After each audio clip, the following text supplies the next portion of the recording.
There are games that challenge you, and then there are games that outright defy you, and Fear and Hunger belongs firmly in the latter category. It is not a game that offers comfort, nor is it one that holds your hand through its nightmarish corridors. Instead, it strips away all conventional notions of fairness, leaving you stranded in a hostile world where every decision feels like it could be, and probably will be, your last. The moment you step into its oppressive setting and world, you are confronted with a sense of fragility that very few games are brave enough to explore. This brutal difficulty, far from being a flaw, is the very essence of its identity and what gives it the game its remarkable staying power. What makes Fear and Hunger truly unique is not just its punishing gameplay, but the way this challenge amplifies the atmosphere. You are not just playing a dungeon crawler, you are surviving it, scraping by with dwindling resources, and desperately trying to avoid the permanent consequences of even the smallest of mistakes. Hunger can gnaw at your characters, injuries can pile up, and every encounter could end in grotesque mutilation. Rather than cheap frustration, these moments instill dread, immersing the player in a visceral simulation of despair and vulnerability. Few games manage to blur the line between player and character so effectively. The difficulty is not arbitrary, it is woven into the very experience, making you feel the hopelessness of the world itself. Yet for all its mercilessness, Fear and Hunger is an incredibly rewarding experience. Survival, no matter how fleeting, carries a weight that more forgiving games can rarely achieve. The smallest victory, a single ration found, a battle survived with your limbs intact, or the discovery of a new piece of lore can feel monumental, a triumph wrestled from the jaws of inevitability. It is precisely because the games make you fight so hard for every scrap of progress that those moments resonate so deeply. What might have been mundane in a lighter RPG becomes unforgettable here, reminding you that the struggle itself is where the heart of the game truly lies. Despite its reputation as one of the most difficult and unforgiving indie RPGs in recent years,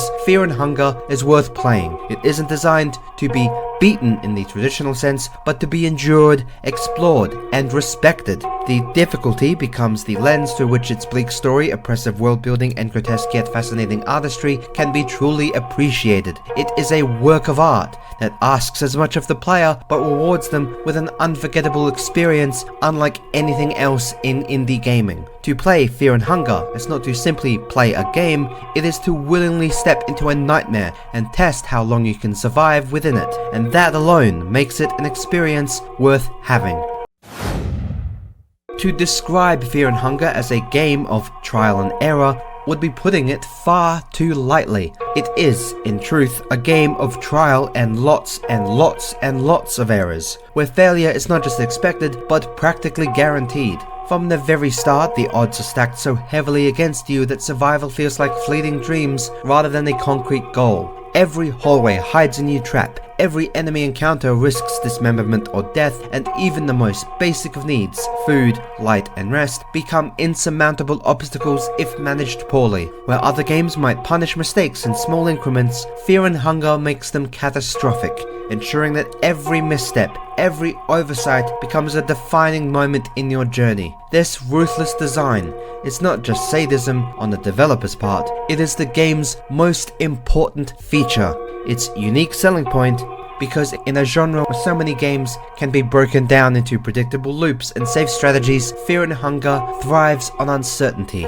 You cannot rely on memorization alone, nor can you simply grind your way to safety. Instead, this game demands a mixture of persistence, experimentation, and above all, acceptance of loss. Death is not the end, but an inevitable checkpoint in the process of discovery. Each failed run is a lesson, and each gruesome fate illuminates the harsh rules of its world just a little bit more. This cycle of trial and failure becomes the true gameplay loop, and paradoxically, the true source of its addictive quality. What makes this loop so compelling is the sheer unpredictability of outcomes. A decision that saved you in one playthrough might doom you in the next, and a strategy that felt reliable can suddenly backfire without warning. This unpredictability forces the player into a mindset of constant vigilance, creating tension that can rarely subside. The dungeon feels alive in its cruelty, as though it is actively resisting your attempts to master it, and in a sense, it is.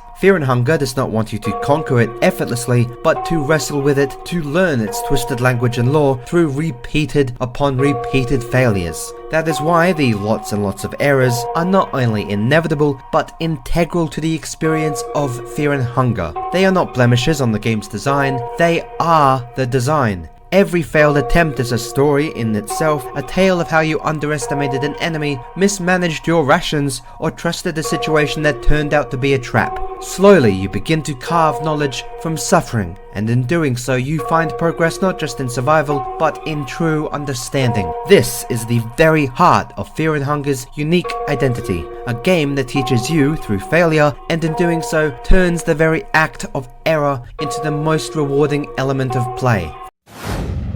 For many players, the sheer brutality of Fear and Hunger might seem like a reason to stop playing after only a few failed attempts, and yet it is precisely what lies beneath the suffering that can and should compel you to return. A world drenched in lore, populated by strange and unsettling characters, and branching towards multiple endings that ensure no two playthroughs can ever feel the same. Beneath the punishing mechanics rests a narrative tapestry as rich and horrifying as any dark fantasy novel, like Berserk for example, rewarding those willing to endure the torment long enough to peel back its layers. It is this hidden depth that transforms the game from a fleeting masochistic challenge into something far greater, a story worth chasing through every possible outcome. The characters you encounter, whether they are fellow wanderers of the dungeon or the grotesque gods and beings that can haunt this game, it elevates it beyond mere survival. Each comes with a history, motives, and often a disturbing fate, and the more you dig,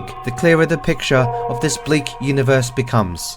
Allies are rare and fragile, enemies are cruel and enigmatic, and even the smallest interactions feel significant. When survival is so precarious, you are not just fighting monsters, you are uncovering pieces of a narrative puzzle that stretch across cycles upon cycles of playthroughs, each discovery adding weight to the overarching tragedy of the world. What makes this all the more rewarding is the way Fear and Hunger handles endings. Unlike games where one true ending diminishes all others, here each conclusion feels like a valid culmination of your choices, mistakes, and perseverance.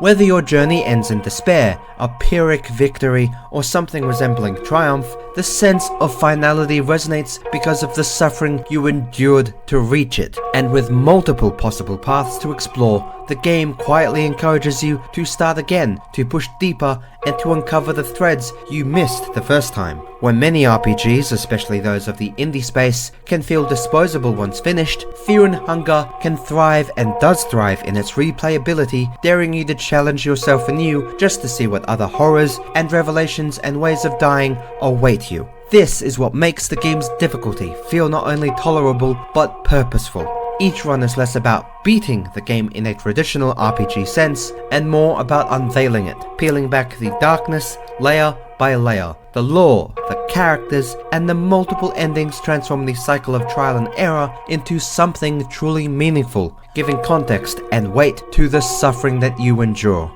You are not simply running headlong into inevitable death, you are piecing together the truth of a world that is as fascinating as it is uncaringly cruel. And that truth makes the torment worth enduring again and again.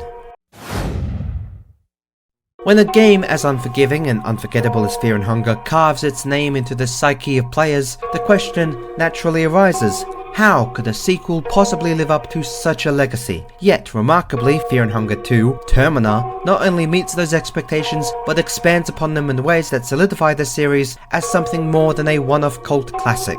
Where the original was confined to the suffocating walls of a medieval dungeon, the sequel stretches its horrors into a new setting, weaving an equally brutal and unsettling story that feels fresh while retaining the same punishing DNA that defined the first. It is not merely a continuation, but a proof that the oppressive design philosophy of the original can thrive in new forms and new eras. Termina takes the essence of Fear and Hunger, its punishing trial and error survival, grotesque encounters and suffocating dread, and recontextualizes it in a twisted World War II torn environment that feels just as hostile and unpredictable. The shift in setting does not dilute the experience, but enhances it, showing that the nightmare is not confined to a single dungeon or era, but an ongoing curse that lingers across time and circumstance. With new characters, new horrors, and new systems layered on top of the familiar mechanics, the sequel demands the same persistence while rewarding it with even more lore and thematic depth. It refuses to be a pale imitation of its predecessor, carving out its own identity within the same haunting universe. What makes Termina so deserving of equal love is its ability to balance continuity with innovation. It retains the punishing difficulty, the randomness of encounters, and the merciless consequences of mistakes, while introducing new story threads that deepen the series' lore. Characters are as memorable and tragic and unique as ever, with the endings carrying the same weight and finality, and the world once again drawing you into its bleak but fascinating mythology.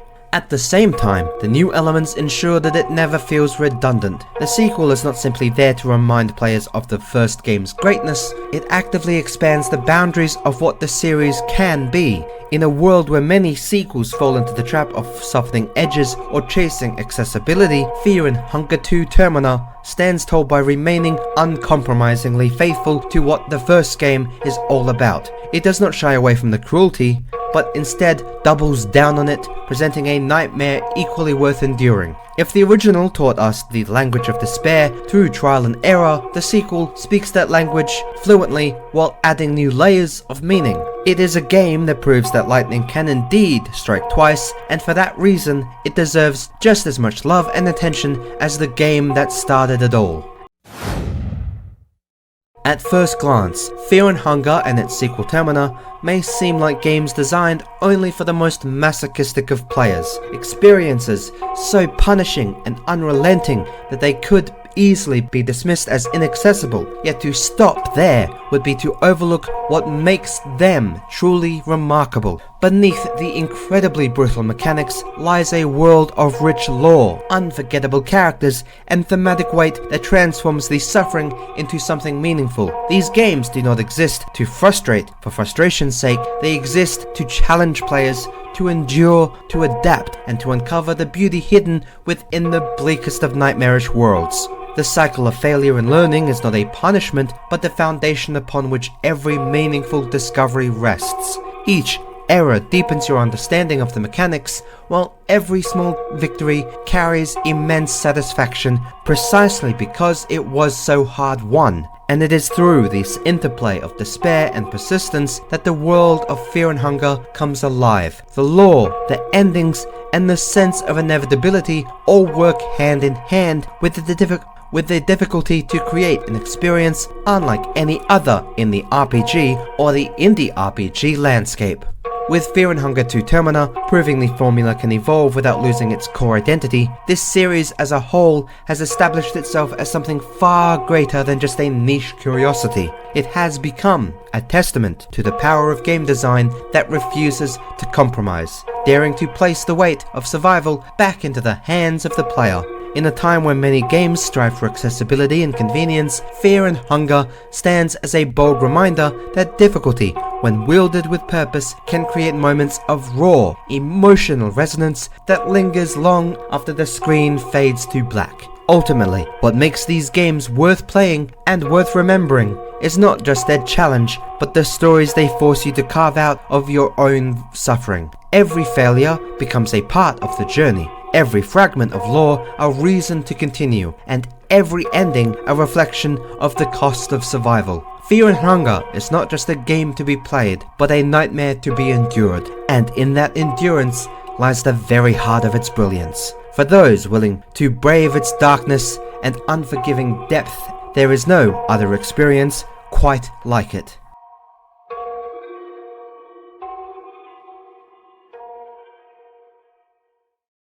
Oh, track of my love.